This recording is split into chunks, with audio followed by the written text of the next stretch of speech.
Welcome to Stories of Hope. This is a podcast by the Dream Center. Where you will hear from people who have stories that once seemed hopeless. People whose stories of redemption and life transformation are so powerful, they can only be possible by the power of Jesus.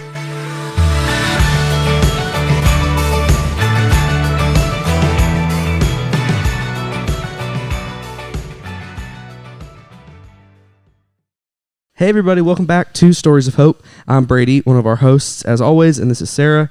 And today we're joined by Jennifer McGaha. She's the director and founder, right, of Alabaster House, which is a nonprofit in the upstate that focuses on women and recovery. And so thank you for being here today and doing this with us. Thank you for having me. It's going to be fun. I'd love to kind of just start off with kind of how we always do and how'd you get connected with the Dream Center to begin with, and kind of what is there's some partnership there between us. So I'd love to kind of just hear about that. So I didn't even, when I started Alabaster House, I knew that the Dream Center was here, but I didn't know everything they did. Right. And so the more I got involved in the nonprofit world, I met with Chris Wilson, and we thought, we can partner our women together. So women who go through Alabaster House, if they are looking to get their child back, Right. then maybe they can come to the Dream Center after they finish the Alabaster House. So I actually have two girls that have graduated my program that are actually at the Dream Center currently. And so, and one of them has got their son back, and the other one is working to get her daughter back. Yep. So We love both Dee Dee and Jordan a whole bunch. So much. They're the best. yeah, they're great. It was cool. A few weeks ago, we got to go to y'all's gala event and get to cheer you guys on and hear about what's going on, and seeing them be a part of that community and also being there and like knowing that they're a part of ours was just like, I don't know. I thought it was really cool to get to kind of watch them in their element to a sense, and with people that they got to go through recovery with. And it's just, I love that we get to do ministry alongside one another. And Well, and I'm going to tell you, I thought, and this is just me being me, you know, like I was like, oh, they're done so great. They finished Alabaster House. But I cannot tell you the maturity that has came from Dee Dee since being at the Dream Center. Right. Like, we helped her get to a point of sobriety and ready to start her life, but the Dream Center has helped her begin a true life. Wow. And so, I mean, it's just beautiful to watch her grow. And Jordan, the same, is doing the same. yeah, so. Jordan, I felt like, has made such a huge leap just in a little short amount of time she's been here. Absolutely. I mean, she just finished core, so she is just starting like the second half of the program. And she's crushing. She's doing great. And Dee Dee is, She's great. Yeah. Like, you can't even, there's nothing. yeah, like, there's nothing to say, but yeah. we just love Dee Dee so much. So, all right, well, let's get into the, fun stuff. We'd love to just kind of hear some of your testimony and some of your story and how you met Jesus and however much you want to share. Okay. Well, so I grew up in the church, Pentecostal holiness. My daddy was a pastor. Well, my stepdad, but he was my stepdad since I was like 3. So, Right. My parents were in drug addiction, and my mom got saved in prison. So then my stepdad got saved, and then like church was just a reality for us.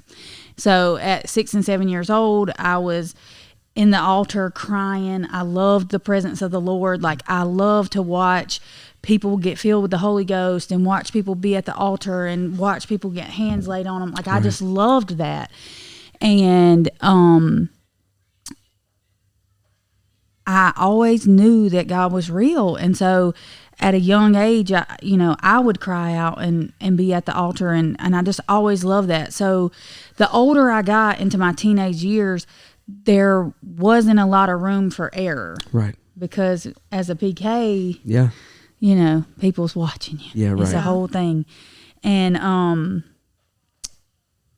so I never quite felt good enough no matter what. And I struggled with feeling lonely. And at like 15, I was praying and really seeking after God. And I was praying one night, and I was like, God, you bring me a boyfriend or a best friend, because I felt so lonely, like on this earth. Like, I had my parents, but like we still ain't, Right. Yeah.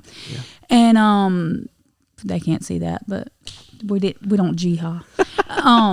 Anyway, but So I'm praying and I'm asking God this, and this is the only time I've ever heard God audibly speak to me.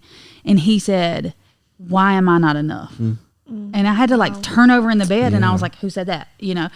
And I was like, you are God, you know, like, and so I started seeking God more and really clinging to him more. And so another night around this same time frame, 15, 16 years old, I was in my word and I was studying and I was just praying. And I was in Timothy, and it's where it says, do not neglect the gifts that were given to you by the laying on of the hands, even though you are young. And it was, if you read that whole little passage right there, like it was like the words jumped out at me, and I knew God called me to ministry right then. Yeah. Because it says, do not take up all your time. So I knew it was going to be full-time ministry because it says take up all your time. Well, so at that time, our church was heavily involved with missions in the Dominican Republic. So I was like, well, I know I'm not supposed to be a pastor or anything because, you know. So I just felt like God was calling me to missions, and I was going to feed little orphans in the Dominican Republic. That was what God had for me. You know, we were ready to do it. So a few more years go by, and, you know, 18 years old and getting out of your parents' house.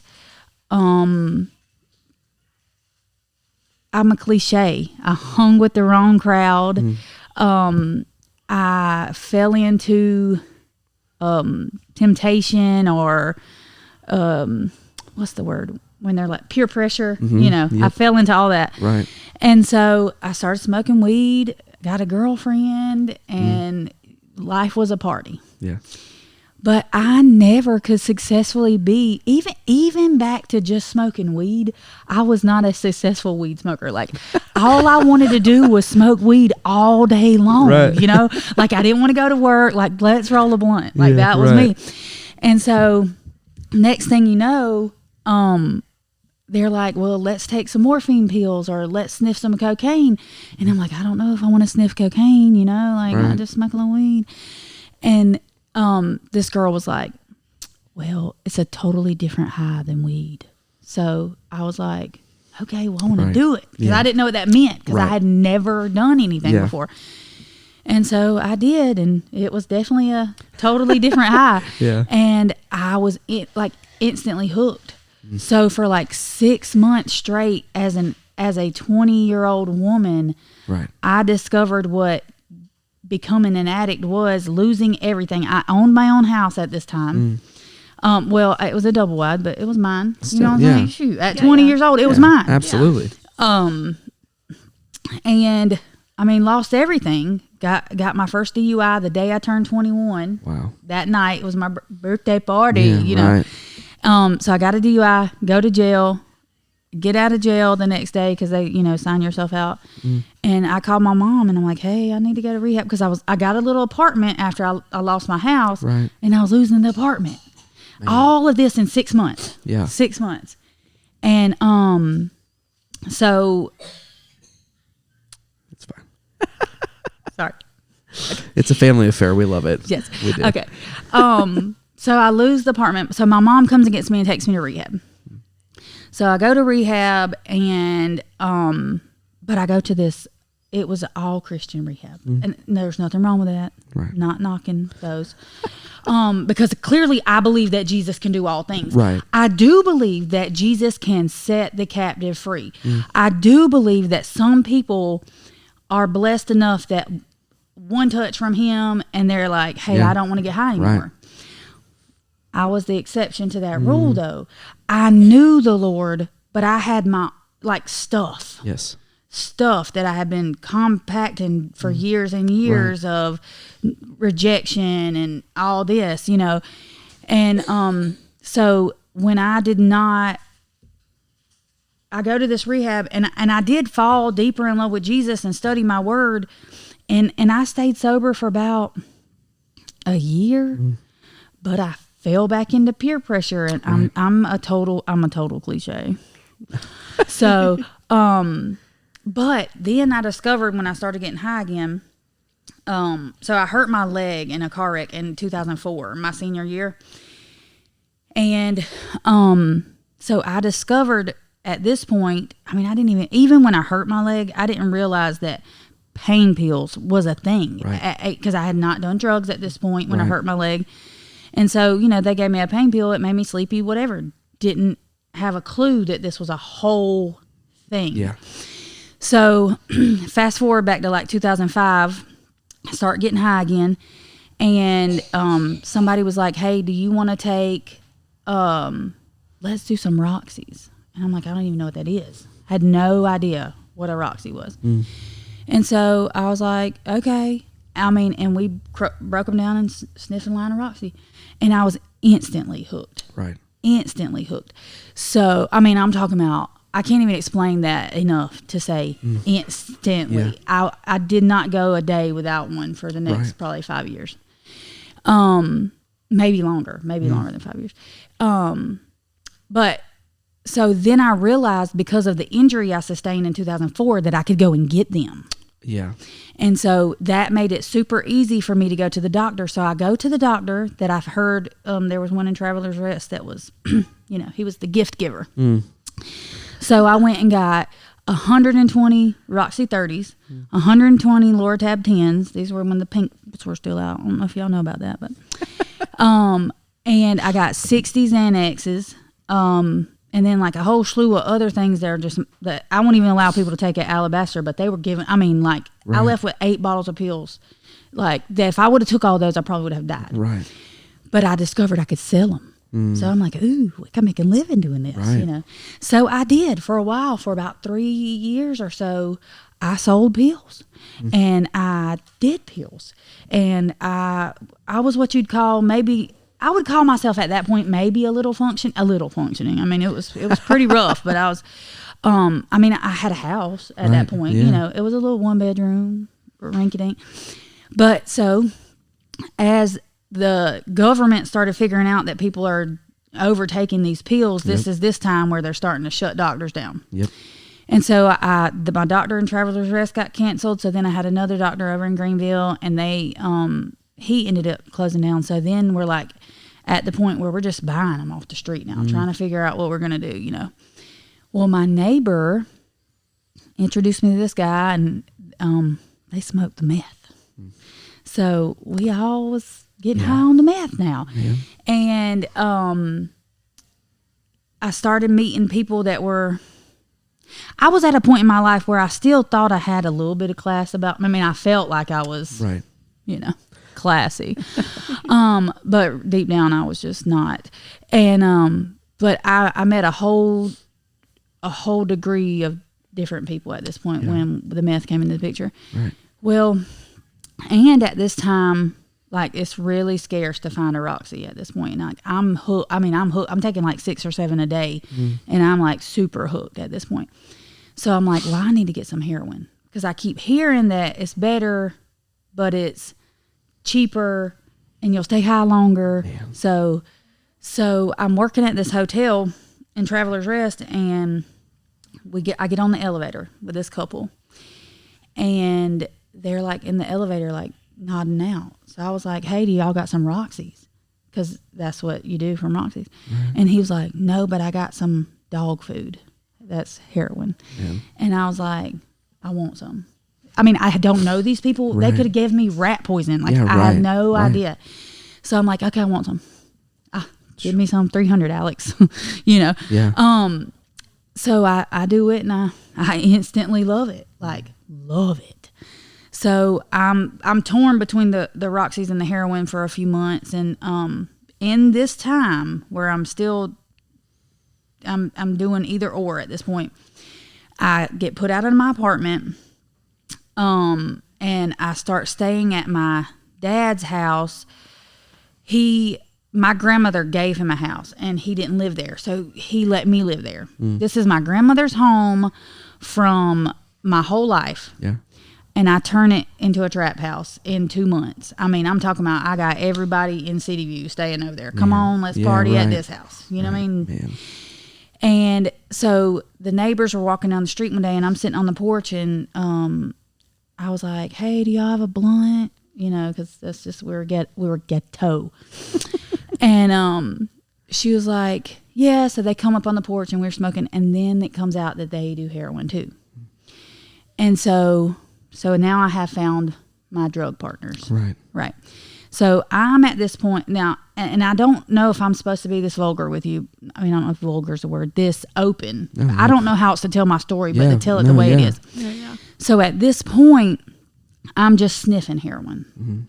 And so I'm like, okay, I'm okay. But this lady and her son shoot heroin. And I have never used a needle. I judged people who used a needle. I will never use a needle at this point. And the lady told me, she was an old lady too, like old enough to be my mom. She was like, you're wasting it if you're not shooting it. And I was like, well, I'm not going to do that. And then a few days later, she said it again. And I was like, well, go ahead and give me a needle. Let's do it. Jeez. And so if you think peer pressure or anything, it is. Like, 100%. First it was the cocaine. It's a totally different high. Right.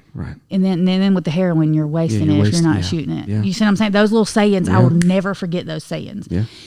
And so I start shooting heroin, and I open this door to a totally different lifestyle, a totally different set of people, a totally different set of demons than I had ever been exposed to. Yeah.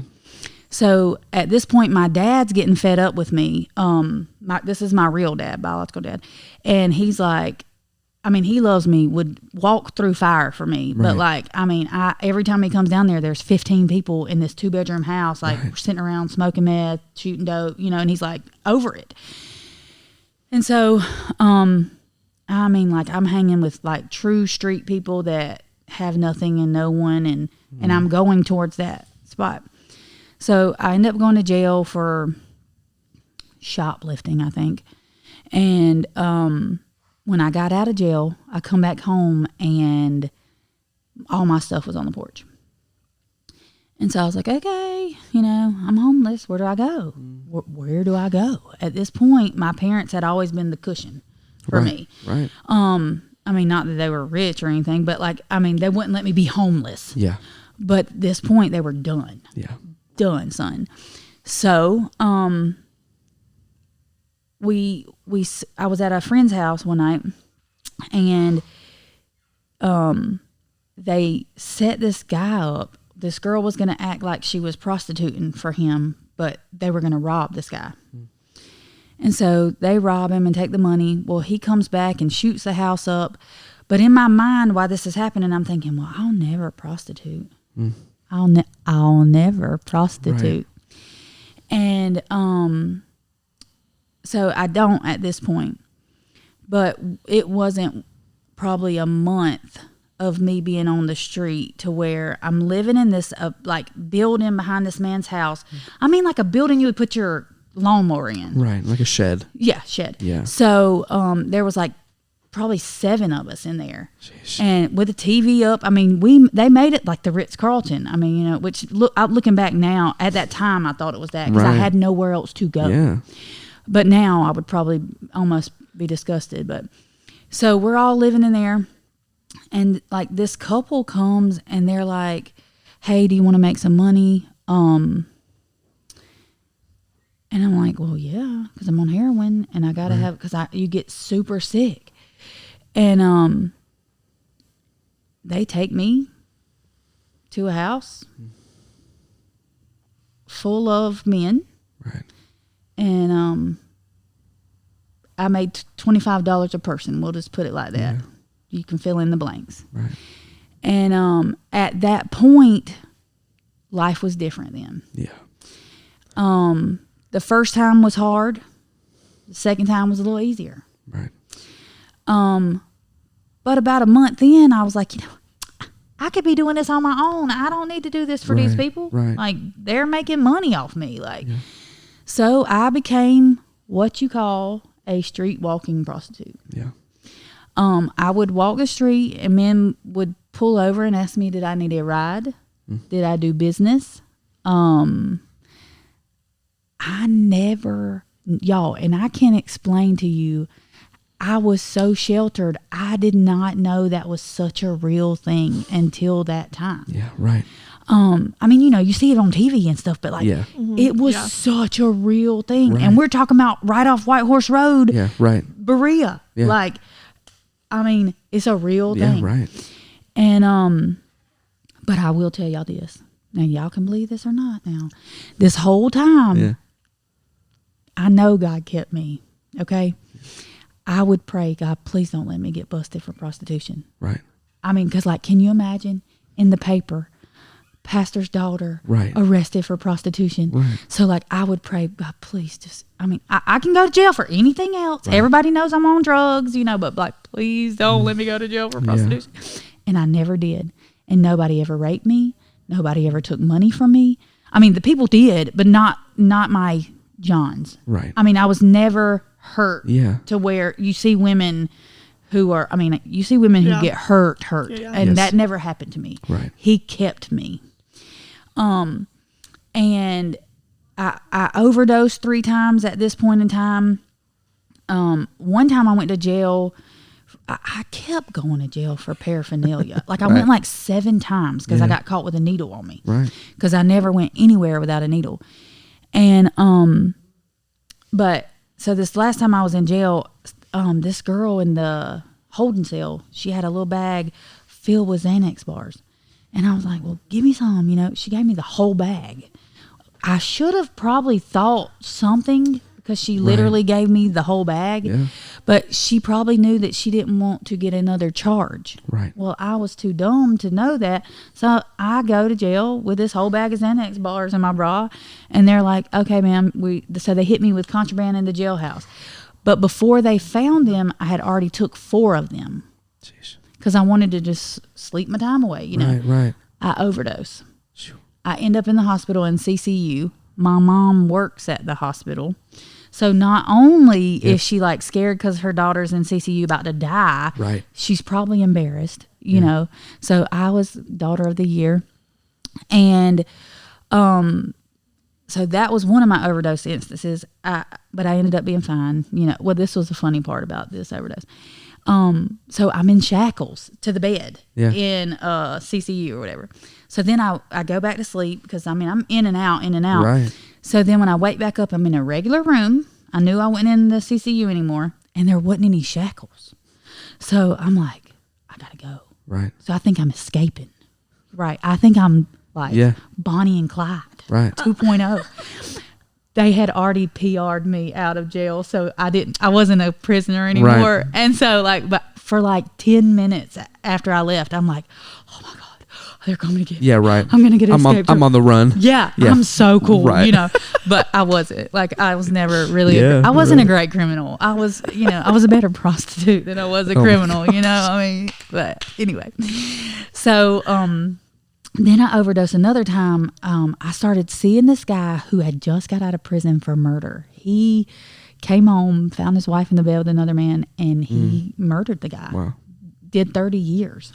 And that was the company I'm keeping. I'm trying to say that because I want you to understand. I went from a church girl until 18. Yeah. I never smoked weed until I was 18 years old. Right. Never experienced any of this. And I'm hanging out with a guy who murdered somebody 30 years ago. Right. So, but he was real nice to me. He was maybe, he probably thought after 30 years, that was dumb. I made a bad decision, Yeah. So still grateful for him actually today. But I get some heroin and I just do a little bit too much. And I drop right there in the house full of everybody. And they're trying to what do we do? What do we do? And my dad's friend pulls up who had been I played with his son as a child. Yeah. So he runs in, gets me, throws me under the shower. He just had the sense to keep moving me and shaking me and slapping me until I came back. Right. I was gone. Yeah. And y'all, the craziest thing is I don't remember that. This is from them telling me that. I was gone. Yeah. Wow. And so now I still call him my savior. Thank you so much for that. Shout out to Stymie, that's his name. And and then the last time I overdosed, I was in the house, just like a trap house, no power, no water, hanging out with all these people.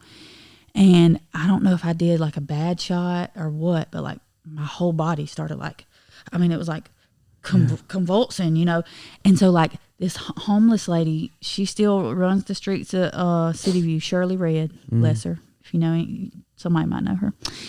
But she had the sense, now, and this is not like gross, but she had the sense to take her top off and take my top off and lay on top of skin to skin for the body heat. Yeah, right. And so she laid on top of me, and this other guy got behind me. So we were they sandwiched me. Yeah.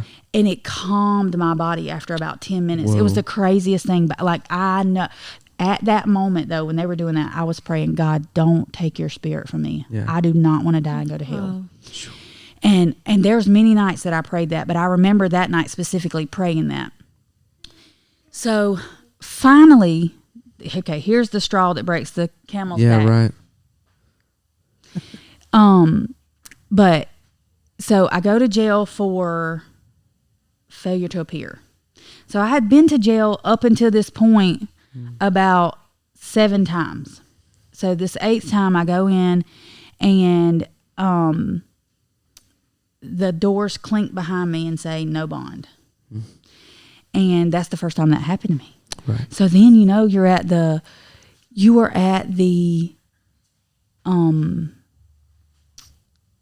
what's the word? You're at the mercy of the state. Right, right. And listen, I'm sorry, Cameron, my kid's right there. Go. She's in this story too. We'll get to her. And okay, so I'm at the mercy of the state, and so I sit there and I call my mom, and I'm like, you know, I'm in jail. The whole time, every time I went to jail, she would send me $25 or $50 just to have a little canteen money. Right. This time she was done. Yeah. So like I sit 110 days, no money, no anything. So I'm in there, and at about 60 days in, so Greenville County will detox you. So shout out to Greenville County for detoxing people, because I don't think Pickens County does. But I mean, because it's hell going through detox, and they made sure I was all right. And they make it as least painful as possible. Right. So I'm in there about 60 days, and I like have this total freak out. Like, so the room's probably as big as this room, and there's like 62 beds, bunk beds of all women. And like, I was just tired of seeing this woman sleep with this woman, these people steal from these people. They're talking about dope over here, who they slept with over here. I mean, like, I was just over it. And so I'm like, I can't take this anymore. Like, the dog stole the kid's food. that's totally fine. Come here, Daisy. That's so funny. Welcome to my life. This is how life is at the Alabaster. I hope it's like this at the Dream Center, because hey, real life. Welcome to it. It's great. I'm grateful for that today, though. Yeah, 100%. Yeah. And so I spaz out though in front of everybody, and the CO's like, "Hey, what's going on?" And I'm like, "I'm just tired of this. I'm ready to not be here. This is not normal."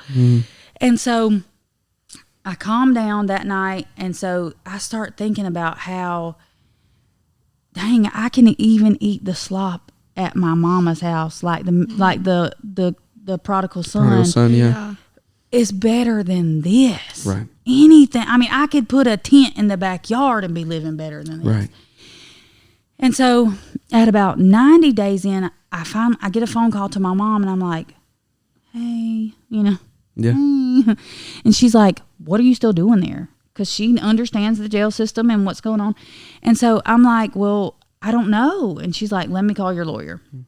And so I have a court date at 110 days, finally. And so I go before the judge, and I go before the judge. My dad is there, and this is the craziest thing. So, you know, if you ever watched Law and Order, or ever been to a court case, you have the prosecutor who is against you, and then you have the lawyer who is that's your defender. Yeah.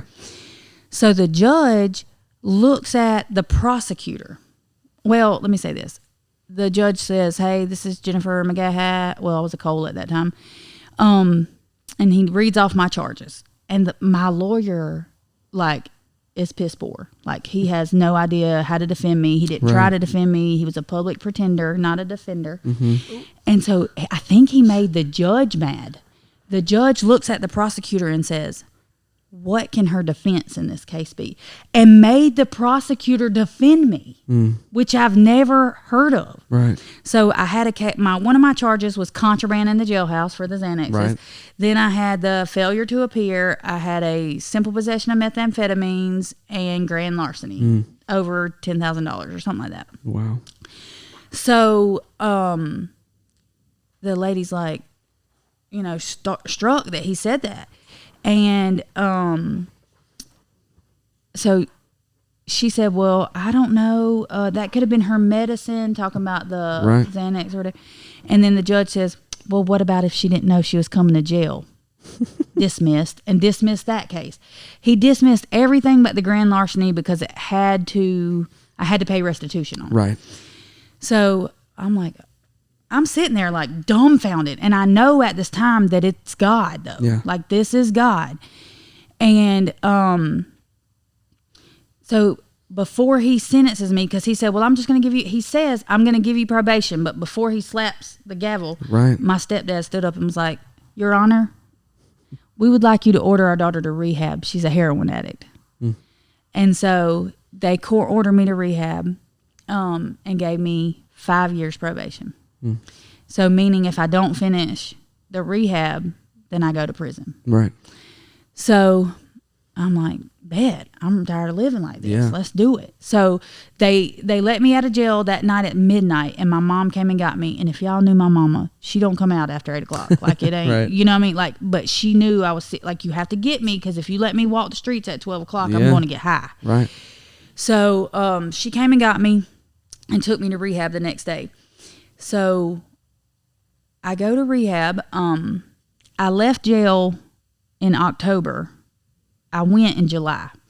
So I had on these super short shorts and a tank top, which I had gained like 50 pounds in jail. So they didn't even zip.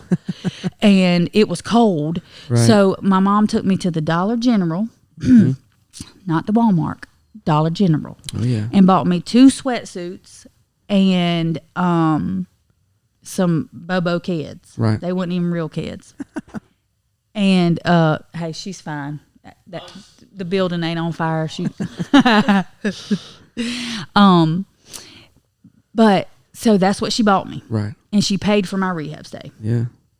So I get there and they're like, oh, well, you need your own bedding, your own food, your own pillow. Like, I didn't have anything. Right. But my 2 outfits from the Dollar General and my kids. Yeah.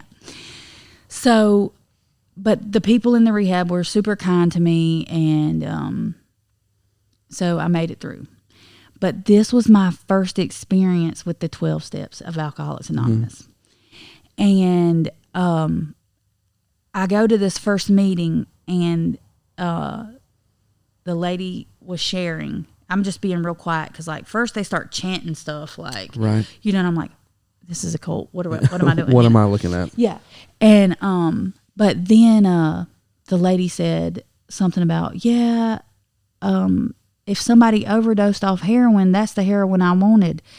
And when she said that, I said, I found my people, because that was me. Right. Like, if you would have said I overdosed on this, I would have been like, I want it. Like, right. I wanted to see if it was going to make me overdose. Yeah, right. I mean, that's sick. That's sick in your brain, but that's how us addicts think. And so when she said that, I knew this was where I was supposed to be. So, so I worked my 12 steps, and I want to be clean at this point, but I'm not ready to all the way surrender to Christ, because I know that there's this call. Right. And I know that when you accept this call that God puts on you, that you have to have the actions to line up with the call. Yeah. And you have to live a certain lifestyle. You have to die to yourself daily. Yeah. You know what I mean? And I wasn't ready to do that, but I was ready to get off heroin. Yeah. So God used these 12 steps. This is how it worked for me. He used the 12 steps to get me back introduced to Christ, Right. to not be so scared of him. Like, he's not here to hurt me. Like, No. he's my daddy. You know what I mean? Right. And so I finished the 4-month program of rehab. But see, I always got caught up with security, and I met this girl who was sober, and she owned her own house. Well, we was gonna be together, you know. So, but the funniest thing, y'all can't tell me. I can tell you where God was involved in my story. Right. She wanted to go to church every Sunday. So every Sunday I'm sitting there getting convicted more and more. And so finally I'm like, I called my aunt and I'm like, you gotta come and get me. Right. Like, I can't do this anymore. Yeah.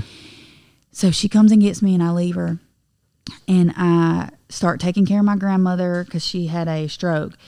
And but I'm still not ready to surrender. But I'm sober, and I'm not dating a girl. Like, I'm trying to live on the up and up, but I ain't ready to surrender, you know. Right. So I just went blank. I'm sorry. ADHD. And so the first time my aunt lets me go somewhere that I want to go, I go and hang out with this guy from my past. Big mistake. He didn't do the drugs, so that was good. Yep. But he totally got me pregnant that weekend. Right. So about 4 to 5 weeks later, we discover I'm pregnant. Right. And I call him up, and I'm like, hey, having your baby. And he's like, well, I have enough kids as is. I don't want no more. And I was like, okay. So I talked to my aunt, and she's like, hey, we're having a baby. We're not going to stress this. Like, it is what it is. And speaking of that little booger, sit down and do not get back up. So I go through these pregnancy emotions, you know. I'm scared, and what am I going to do? But I'm like, I can do this. Right. I can do this. So I'm standing, my dresser had a big mirror on it, and I was standing there one day, and I was looking at my pregnant body, and I just started crying, weeping, because, and I started praying, and I was like, God, if you let me be the mama that I know I'm supposed to be, I will serve you. If please let this baby be healthy. Like, I want to be no beer in the refrigerator. Sunday we're at church. Take the kid to dance class, like, or whatever. If it was a boys soccer at that time, I didn't know. But like, you know, I just said, if you let me be this mama, I will serve you. Right. And I'm telling you, at that moment, I surrendered because I knew I needed him to be what she needed me to be. Right. And something in my life changed that day. Wow. Yeah. Sheesh. And God knew what I needed at that time. Right. Well, so then further along in my pregnancy, I'm doing AA every now and then, but I didn't have a car at that time. And so toward the end of my pregnancy, I get a car, but I'm rocking this thing out, you know. I'm kind of staying to myself at my aunt's house, taking care of my grandma. But hey, I'm staying out of the mix. Not you know, no old friends, none of that. So I go to a service at New Life Baptist Church on Blue Ridge, and they have a New Year's Eve service overnight, and the men from Overcomers were there. And so I was there, and a friend of mine was there. And so I gave my friend some candy because he was at Overcomers. Yeah. Well, of course, then all the guys are like, hey, can we have some candy? Can we have some candy? So I'm like, yeah, whatever. So, well, there was this guy in the program, and I was worshiping, and he looked over at me, and he said that he prayed, God, bring me a wife like that, because he assumed I was married because I was super pregnant. Right, yeah. And, well, he's my husband today. Right. And he's so precious, and he loves that little girl like she is his. I mean, she does not know any different. Yeah. And he is who God created for me. Like, he is my purpose partner. Yeah. And he loves the 12 steps. We started going to meetings together after I had the baby, and after he graduated, he was in transition. And we went with all our friends, and then it ended up just being us two going to meetings. And so we ended up getting married. And so a few years into our marriage, we're going to church. We were doing meetings heavy. Well, then COVID hit. So everybody was doing Zoom meetings, and we're like, okay, well, we're not Zooming. Yeah, you know, right. That just wasn't for us. Yeah. And so, well, then when they started lifting a little bit, I started praying, and I'm like, God, you know, I understand if my calling has changed. Like, I understand if I'm supposed to be a wife and a mom. I'm okay with that, God. Right. I love you, and I'm grateful for that, because I was so grateful to go to work and come home and cook dinner, or to come home and let my husband cook me dinner. If he listens to this, he's going to laugh, because I don't cook dinner a whole lot. And that's how I won him over. But now he does the cooking. And so anyway, so I was praying, and I'm like, God, I understand, though, if my calling's changed. Right. And just within my spirit, I felt my gifts are without repentance. Yeah. And so I was like, okay, God, well, what you trying to say? Yeah. So then through the next several weeks, I started feeling, you're supposed to open a rehab. And I'm like, well, how am I make $12 an hour, God. Let's really talk about this. Right. You know. And my husband made like 17. I mean, we got 2 kids. We're barely making it, you know, like, you know. Yeah. And, but you know, when God calls you to it, he will get you through it. Yeah. And he will provide. And I told my husband one night, I said, we're supposed to open a rehab. And he was like, huh? Right. You know. And I'm like, no, really, I think we're supposed to open a rehab. Right. And so he was like, well, what? So then he's a dreamer like me. Like, we can dream. We dream big, you know. For the first part of our marriage, we drove around and looked at houses that was our pastime, looking at houses, and now we own a house, you know. Right. So I said, well, what are we going to name it? And so we start naming off all these cheesy names, you know. And I said, if this is God, he'll give me a name tonight. Yep. I'm going to go pray. So I go in there to pray, and I open my Bible. That's how he talks to me, through the word. I mean, it's like when I know it's him, it's like the words are jumping out at me. And so the first verse that I came to when I was reading and praying that night was in Job, and it said, though your beginnings will be humble, in the end you will prosper.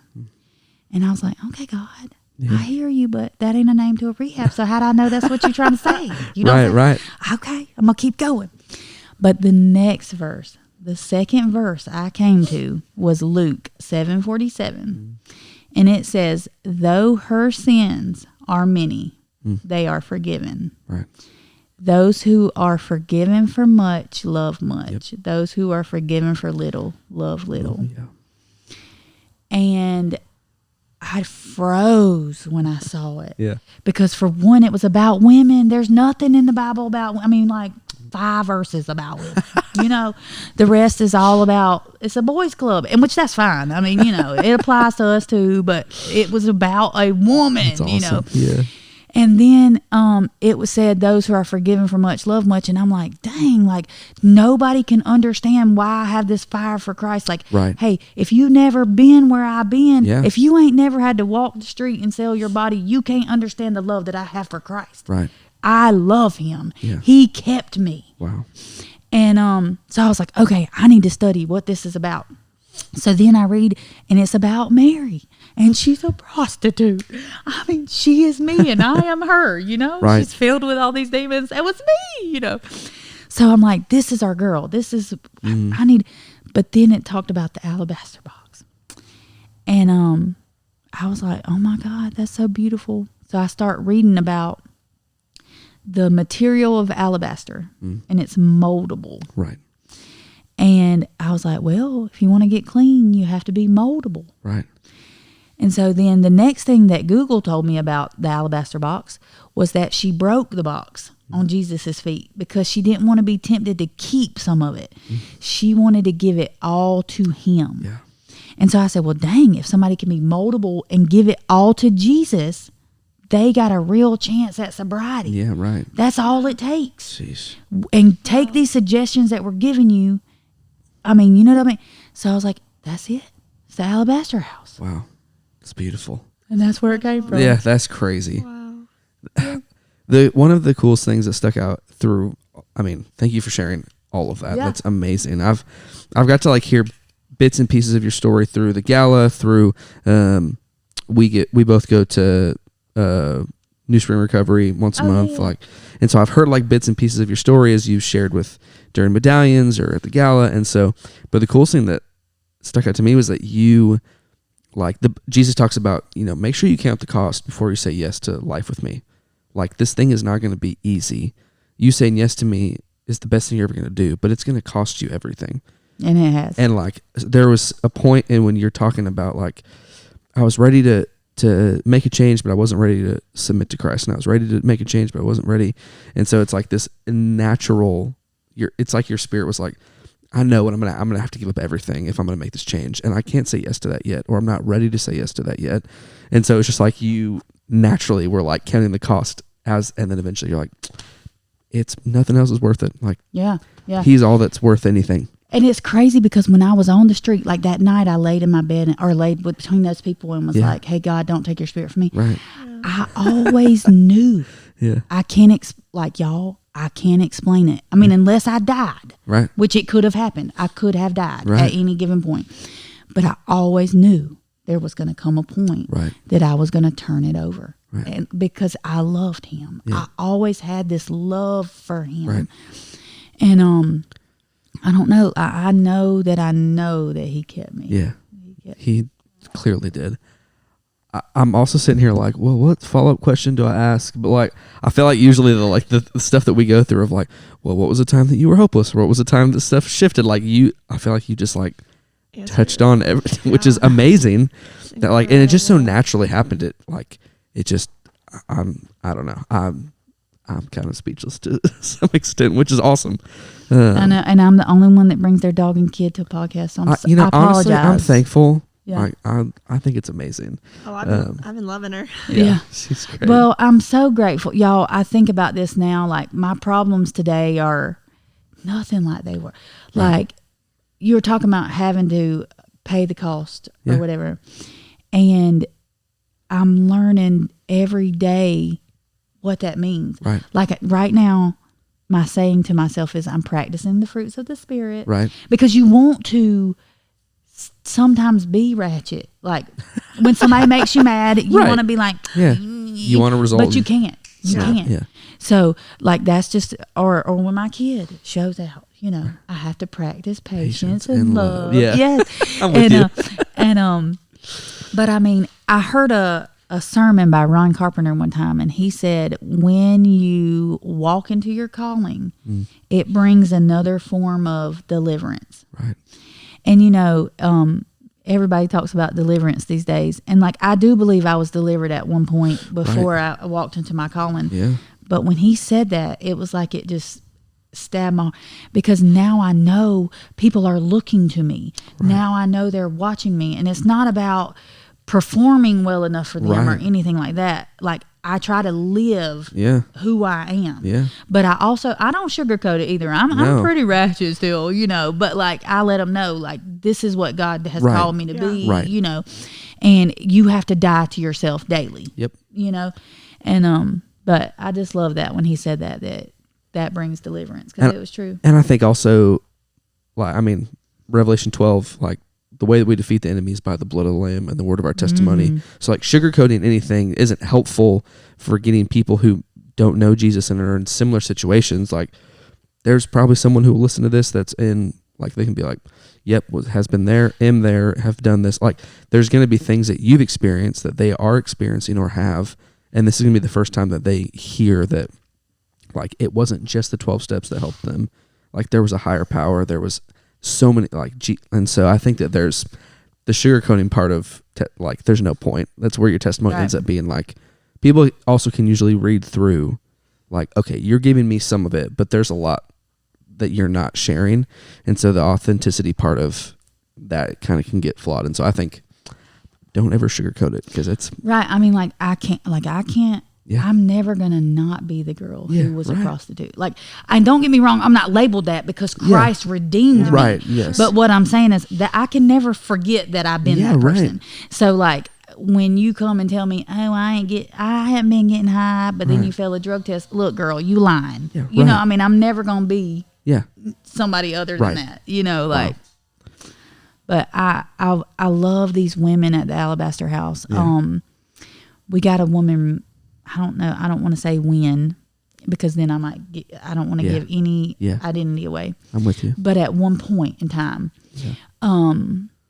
she came in and went to her first class and the lady who does the class, is a preacher. And, she's like, oh, well, you guys tell me about you and what you've been through and your struggle. Just tell me a little about you, you know? Yeah. And the girl was like, okay, you know, I started doing drugs when I was 14 when I got pregnant by my dad. I mean, like, these women are broken, but they're so beautiful and so precious. And I just love them so much. Yeah. Like, I just, you know, like, and for this girl particularly, like, it all makes sense. Like, she had this traumatic event happen to her. Like, I wanted to be like, can I go buy you some crack to take the pain away? You know, like, of course, you know, but I'm so grateful that they get to know Jesus, the true healer. And I mean, it's just, I don't know. It's a beautiful thing. And then they get to run to a Savior who is a man of sorrows, acquainted with grief. Like, he's not this guy who doesn't understand what they're going through. The Bible also is clear that he went through every kind of temptation. So whatever was sitting as a potential substance addiction back then, like, if you believe Scripture, then like he was faced with everything, right, and I do believe absolutely, and did not fall and did not fail and was sinless, and so he can relate to anything that we're going through because he came down and he avoided all of it, right? But it was still right in front of him. He just chose, like, God's ways are higher than my ways, and His thoughts are better than my thoughts. Like, so. And He's the peace that passes all understanding. Right. And like, truly, He's the only way somebody could get through something like that. A lot of the world. Yeah. It's beautiful. Okay, well, I think, glory. Yeah. Thank you for. Now that my dog is calmed down. Yeah, now that she's asleep, we can wrap it up. But thank you for doing this and for saying yes and for like partnering with the Dream Center and being a part of, like, hey, we love the Dream Center. Yeah, we love y'all. We love y'all, man. And I'm gonna tell you something. I was having a hard day. I want to say this, and I swear I'll shut up. I was having a real hard week because what we do is not easy. Yeah, no. People let you fall in love with these women, and then they're like, hey, to heck with you, I'm going to get high. I'm out. Yep. You know? And so it's heartbreaking, and it's hard, and it's heavy. And so I was kind of woe is me a little bit. Right. But I'm going to tell you something. Chris Wilson, of all people, saw what I put on Facebook, and she was like, hey, you're doing a great job. I mean, pretty much she was like, pull your big girl pants on and you got this, right? You know, and that meant so much to me. Yeah. She's an amazing leader. Right. I mean, honor to the Dream Center and to her. Yeah, that's awesome. Thank you for having me. Yeah, thank you. Well, with that, so thank y'all for listening, and we'll see you on the next season of Stories of Hope.